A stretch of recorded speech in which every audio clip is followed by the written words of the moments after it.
All right, episode 91, week whatever, probably,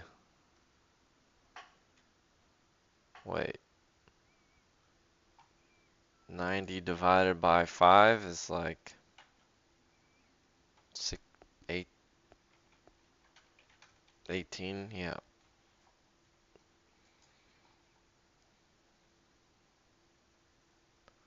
Wait a minute,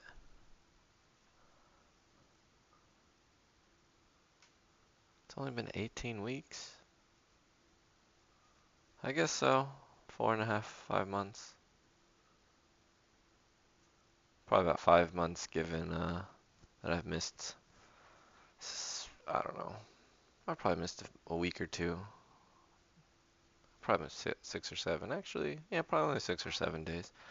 Anyway, we are in Book 9, Effects of the Remedy, Chapter 1 of the Effect upon the Production of Wealth. We stopped halfway through. I believe this is where we stopped. After deciding that, you know, if you got rid of all the other taxes, an enormous weight of taxation would be removed. George writes, and will not the community gain by thus refusing to kill the goose that lays the golden eggs? By thus refraining from muzzling the ox that treadeth out the corn? By thus leaving to industry and thrift and skill their natural reward full and unimpaired? Yeah, as I say this a lot now when I'm talking about Georgism, that we have to remind ourselves that wealth and riches are good things. They are things that we delight in. And we have this weird guilt complex. Like whenever we see a rich person, if they're too rich, it is very likely that they have done that through some form of unearned behavior, like some kind. They've accumulated a lot of wealth in a less than ideal way, and so we often judge them, and it is hard to separate the two. Good wealth versus bad wealth. Yeah, I was talking about this last time, I think. Yeah, I remember. Yeah, and then Patrick was in the chat, and yeah, anyway. Um, yeah, like a goose that lays golden eggs. Well, other than having just sort of that's just like a currency manipulation inflationary problem. I mean, people do value golden eggs, but really they value gold for the ability to trade it for actual other forms of wealth. And Henry George was a greenbacker, but let's not get too sidetracked here. George continues, for there is to the community also a natural reward. Did we read this? Maybe not. The law of society is each for all as well as all for each. No one can keep to himself the good he may do any more than he can keep the bad. Every productive enterprise, besides its return to those who undertake it, yields collateral advantages to others. If a man plant a fruit tree, his gain is that he gathers the fruit at its time and season. But addition to his gain, there is a gain to the whole community. Others than the owner are benefited by the increased supply of fruit. The birds which it shelters fly. I feel like we did read this. Maybe I didn't. Whatever. The rain which it helps. Yes, I got upset about the idea that it attracts rain. Um, Nature laughs at a miser. He is like the squirrel who buries his nuts, and lo, they sprout and find linen. The mummy is laid away thousands and thousands of years thereafter. The Bedouin cooks his food by a fire of its encasings. It generates the steam by which the traveler is whirled on his way, or it passes into far-off lands to gratify the curiosity of another race. The bee fills the hollow tree with honey, and along comes the bear or the man. The building of a house was, yeah. Well may the community leave to the individual producer all that prompts him to exertion. Well may it let the laborer have the full reward of his labor, and the capitalist the full reward of his capital. For the more that labor and capital produce, the greater grows the commonwealth in which all may share. And in the value or rent of land is this general gain expressed in a definite and concrete form. Here is a fund which the state may take, while leaving to labor and capital their full reward. With increased activity of production, this would commensurately increase. And to shift the burden of taxation from production and exchange to the value of rent, to the value or rent of land would not merely be to give new stimulus to the production of wealth, it would be to open new opportunities. For under this system, no one would care to hold land unless to use it, and land now withheld from use would everywhere be thrown open to improvement. The selling price of land would fall. Land speculation would receive its death blow. Land monopolization would no longer pay. Millions and millions of acres from which settlers are now shut out by high prices would be abandoned by their present owners or sold to settlers upon nominal terms. And this not merely on the frontiers, but within what are now considered well-settled districts. Within 100 miles of San Francisco would be thus thrown open land enough to support, even with present modes of cultivation, an agricultural population equal to that now scattered from the Oregon boundary to the Mexican line, a distance of 800 miles. It's only 800 miles? I guess maybe that's about, yeah. Because it's like 2,000 miles from here to Tennessee.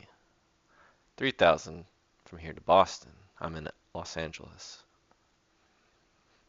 In the same degree would this be true of most of the Western states, and in a great degree of the older Eastern states, for even in New York and Pennsylvania is population yet sparse as compared with the capacity of the land, and even in densely populated England would such a policy throw open to cultivation many hundreds of thousands of acres now held as private parks, deer preserves, and shooting grounds.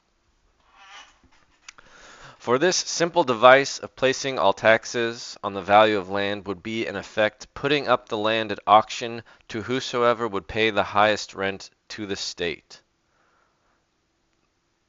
The demand for land fixes its value, and hence if taxes were placed so as very nearly to consume that value, the man that wished to hold land without using it would have to pay very nearly what it would be worth to anyone who wanted to use it. Okay, a couple points here. There's a lot of discussion among Georgists about how to implement the land value tax. One method would be like a harbinger tax where you self-assess, where you say, I think my land is worth this much, and if you put it really low, then you won't have to pay a lot of tax. And if you put it really high, you'll have to pay a lot of tax. But the trick is anyone can come and buy you out if you, based on the valuation you put on your property. If they're willing to pay a higher tax, they can then take possession of that land. So there's a question of how often are these harbinger, they would be like it would be sort of a, you could do it through an auction, so it would be a question of how often would people have to do this. A lot of Georgists don't really like this idea. I don't like that idea so much. I would prefer to just give it to the state as their role to assess land value. I think that can be done cheaply, efficiently, quickly, and with not too great of a opportunity for corruption and collusion. You could publicly post all of the land value prices. You could look at any block or any tract in a neighborhood and see if there were any weird outliers. And because you don't have to pry into anybody's houses and look at the materials they used, because you don't have to do any kind of personal investigation, It would be pretty transparent, pretty hard to dodge. Um, and then the other comment is there's sort of a weird misunderstanding some people have when it's like, well, how would you ever be able to make money? Because the rent is just going to keep going up and up and up based on how much people are willing to pay. Well, just like certain businesses are willing, like right now, when you want to rent some location to have a business there, let's just go with like a restaurant. You want to have a restaurant in downtown, and well, that landlord's trying to rent it out at as high a price as they possibly can, right? So maybe there's a laundromat guy who's like, yeah, I would open my laundromat here. I'm willing to rent it out for, you know, $10 a day. Um, and the landlord's like, all right, sure. I haven't gotten any other offers, so I'll rent it out to you. But you know you can make like $50 a day with your restaurant business. So you would come along and be like, I'll rent it out for $11 a day. And then the landlord's like, oh, all right, sure. I'll do that for sure. And then the laundromat's like, they knew they could actually make $20 a day. So they're like, well, let's just not mess around anymore. I'll rent it out for like $15, or maybe they go all the way to $19 a day. So that way they would be able to make $1 a day. Um, and then you're like, oh, shoot. Well, I still know I can make $50 a day. So I'm willing to go up to $20 a day for rent. And the landlord's like, all right, you're the high bidder. You get it for $20 a day. The laundromat's like, nope, I'm done. It's not worth it to me to bid any higher. And so you would get it for $20 a day. You'd make $30 a day in profit from your business, which clearly is sort of, we're buying into the idea that the market is determining that that is the best use for that land, and that's how it would work. If then uh, you could complain, and a younger Christian version of me would make this kind of argument against capitalism in this sense. Say somebody comes along and says, oh, let's open a gambling den or a brothel, and I know I'll be able to make $100 a day, so they would raise rent, or they would be willing, the proprietor of such an establishment would be willing to pay, $51 a day in rent, in which case the restaurant owner would be like, nope, I can't pay that high of a rent and make any money, so I'm out. And you would end up with, you know, a brothel, gambling den, something like that. And that would be only possible if that is what the community really thinks is the highest and best use and would most want to patronize. So I don't know why I decided to use that kind of as a weird example, except that I remember hearing arguments like that against capitalism, like raw libertarian capitalism when I was a kid. Like, oh, the market just gives people exactly what they want, but they don't always want what's best for themselves. Look at all, like, gambling and prostitution. I don't believe that anymore. And I also really buy into George's ideas that having a wealthier society, and by which I mean not simply the progress and poverty we currently see, having a distributed wealth justly to everyone who labors, would improve the social fabric and unlock greater nobility in people. Anyway, those are just some quick comments from me. Not very quick. Back to George. He writes, and it must be remembered that this would apply not merely to agricultural land but to all land. Mineral land would be thrown open to use, just as agricultural land, and in the heart of a city no one could afford to keep land from its most profitable use, or on the outskirts to demand more for it than the use to which it could at the time be put would warrant. Everywhere that land had attained a value, taxation, instead of operating as now as a fine upon improvement, would operate to force improvement. Whoever planted an orchard, or sowed a field, or built a house, or erected a manufactory, no matter how costly, would have no more to pay in taxes than if he kept so much land idle. The monopolists of agricultural land would be taxed as much as though his land were covered with houses and barns, with crops and with stock. The owner of a vacant city lot would have to pay as much for the privilege of keeping other people off of it until he wanted to use it, as his neighbor who has a fine house upon his lot. It would cost as much to keep a row of tumble-down shanties upon valuable land as though it were covered with a grand hotel or a pile of great warehouses filled with costly goods. Again, I have to urge people to be self-aware when you look at two adjacent lots and one has this giant mansion on it and the other has a shack.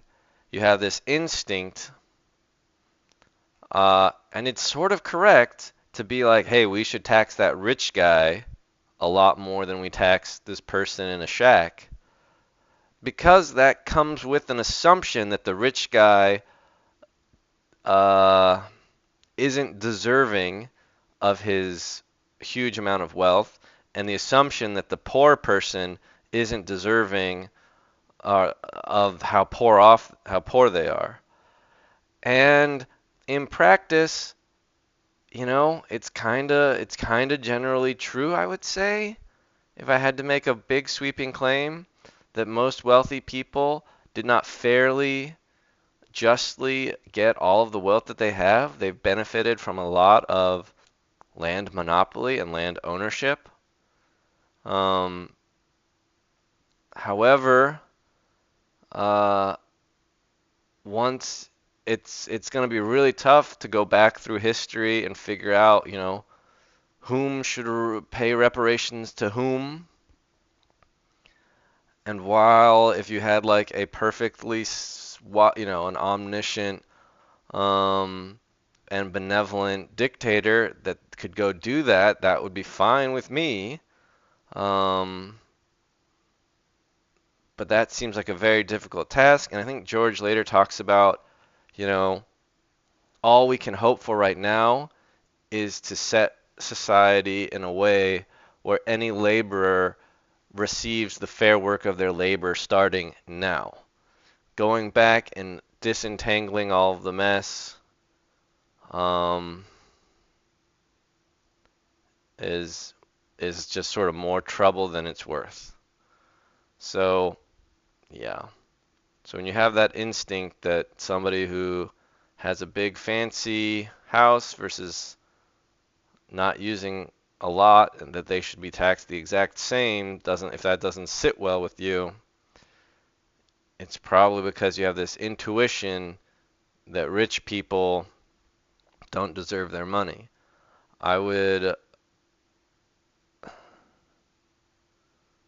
say like the better example is to look at just sort of more all of the single family housing versus how we could have apartment housing and how many more people would be able to afford the apartments versus all of the people sitting in their single family homes gaining all of the wealth from their land value going up without working. Anyway, I'm just very chatty today. Thus, the bonus that wherever labor, let's see how far we're going. Well, yeah, not too much farther. Thus, the bonus that wherever labor is most productive must now be paid before labor can be exerted would disappear. The farmer would not have to pay out half his means or mortgage his labor for years in order to obtain land to cultivate. The builder of a city homestead would not have to lay out as much for a small lot as for the house he puts upon it. The company that proposed to erect a manufactory would not have to expend a great part of its capital for a site, and what would be paid from year to year to the state would be in lieu of all the taxes now levied upon improvements, machinery, and stock.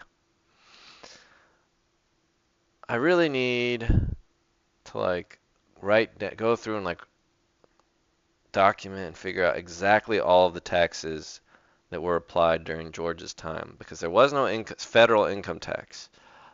In California, where he was, in San Francisco, where I think he lived when he wrote this, I don't know if there was a state income tax. I'm assuming there was some kind of a just property tax, and there were plenty of tariffs and I don't know if they're stamp taxes. That would be something that I just want to have on hand. I've wanted to know that so many times. Consider the effect of such a change upon the labor market. Competition would no longer be one-sided as now. Instead of laborers competing with each other for employment and in their competition cutting down wages to the point of bare subsistence, employers would everywhere be competing for laborers, and wages would rise to the fair earnings of labor. For into the labor market would have entered the greatest of all competitors for the employment of labor, a competitor whose demand cannot be satisfied until want is satisfied, the demand of labor itself. The employers of labor would not have merely to bid against other employers, all feeling the stimulus of greater trade and increased profits, but against the ability of laborers to become their own employers upon the natural opportunities freely opened to them by the tax which prevented monopolization. It is always interesting to me, in my little tech bubble world of friends, and all the people I've known who've known startups, there's this general, I won't say disgust, but there's this idea that just working for a wage isn't so great. What everyone wants to do is work for some company that takes off and blows up and your stock is worth a bajillion dollars. And sometimes I look at tech startup world as being this sort of weird analog to lower socioeconomic classes where the young kids sort of go for the moonshot of becoming a professional athlete or a hip hop artist or just a musician, a rock star of some kind. Or I don't know how many of them go for the entertainment industry because of that. But it is for all, it's a hugely unlikely result. But when your other option is to just work at McDonald's, you might as well go for it. And then I see something sort of similar in a much higher economic class or whatever, of all these college educated and sometimes with all these people with second, at least higher education as well, or I mean tertiary degrees or whatever, who just are jumping from startup to startup, hoping that they get this giant buyout windfall gain because their startup happens to just blow up.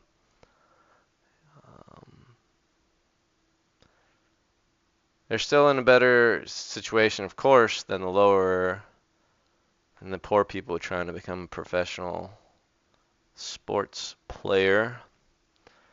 But it just the two remind me of each other, where there's just nobody just wants to get paid hourly,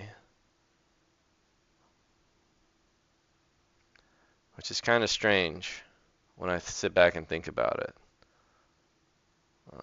It seems like the way it should be is you get the fair reward of your labor, which should be a fairly consistent thing. You work this hard, this much, this long. It shouldn't be, in general, such a crapshoot of like how much money you end up making. All right, George concludes, with natural opportunities thus free to labor, with capital and improvements exempt from tax and exchange released from restrictions, the spectacle of willing men unable to turn their labor into the things they are suffering for would become impossible. The recurring paroxysms which paralyze industry would cease. No more depressions. Every wheel of production would be set in motion. Demand would keep pace with supply and supply with trade. Trade would increase in every direction and wealth augment on every hand. And I guess one other comment about the startup world. If you've watched HBO's Silicon Valley TV show, and I've never really worked, I guess I worked for one startup for like a week or two. But it does seem that most tech startups and a lot of just startups in general are hoping to make it big by like leveraging their patent tech, whatever their concept is, oftentimes through patents. Not always, but oftentimes through patents. And Georgism would be against patents. Hello, Javi. All right, I'm going to end the recording. I'm still going to be streaming. Thanks for hanging out. Like, subscribe, tell your mom, tell your dad. Bye-bye.